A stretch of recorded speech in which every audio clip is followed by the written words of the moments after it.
There's a story America keeps telling itself about guns, and it's not written in law books. It's written in loyalty. The Second Amendment is supposed to be simple. Legal carry is legal carry. Self-defense is self-defense. The law is the law. But watch what happens when the same law meets different people. When Kyle Rittenhouse crossed state lines armed into a protest zone, killed 2 people and injured another, a large part of the country didn't hesitate. He was framed as a hero, a defender, a symbol of law and order. Right to carry, right to defend. He had every legal right to be there.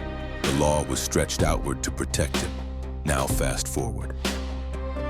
A legally armed American stands near a protest involving federal agents. He does not fire a weapon. He does not kill anyone. Video shows him holding a phone, recording and attempting to help someone who had been pepper sprayed. He is shot and killed. Suddenly the language flips. Now it's, why would you bring a gun there? He had extra magazines. That's looking for trouble. Legal doesn't mean smart. F-A-F-O. Same right, same law. Different verdict in the court of public opinion. Why? Because the law didn't change. Alignment did. This is where the story stops being about guns and starts being about narrative. When armed presence aligns with the approved threat, it's framed as courage. When it contradicts the approved threat, it becomes provocation.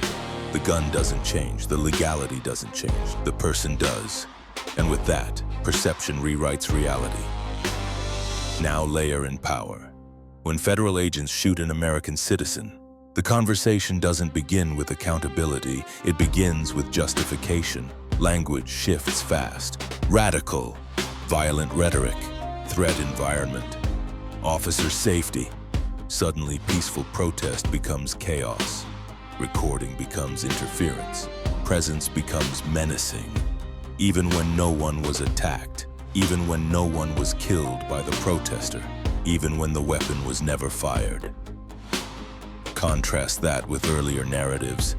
When civilians shot protesters, the story focused on intent. He meant well. He was scared. He was protecting property. But when the state shoots a protester, intent disappears. Only authority remains, and authority, we're told, deserves immunity. Here's the quiet part no one wants to say out loud. Gun rights are not being defended consistently. They are being defended selectively. The same voices who say I carry everywhere suddenly argue that some places aren't appropriate. The same people who say don't comply suddenly say you should have complied. The same people who say rights don't require permission suddenly say read the room. This isn't about safety. It's about who is allowed to feel safe while armed. And that permission is political. Now zoom out. The media doesn't just report events, it frames them. Once a narrative is chosen, facts are arranged to serve it.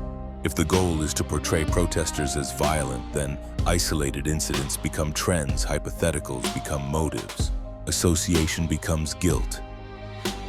Radical left violence becomes a headline, even when the victims never harmed anyone. Fear is introduced before evidence. Once fear takes root, the law becomes flexible. That's how you justify shootings without trials. That's how you normalize escalation. That's how you move the country toward order at the expense of consistency. And it works because people don't follow law, they follow identity. If the shooter looks like us, the law stretches. If the victim looks like them, the law shrinks. This isn't accidental, it's a pattern. You saw it with protests. You saw it with immigration, you saw it with policing, you saw it with guns, the same constitution, different meanings, depending on who's holding it.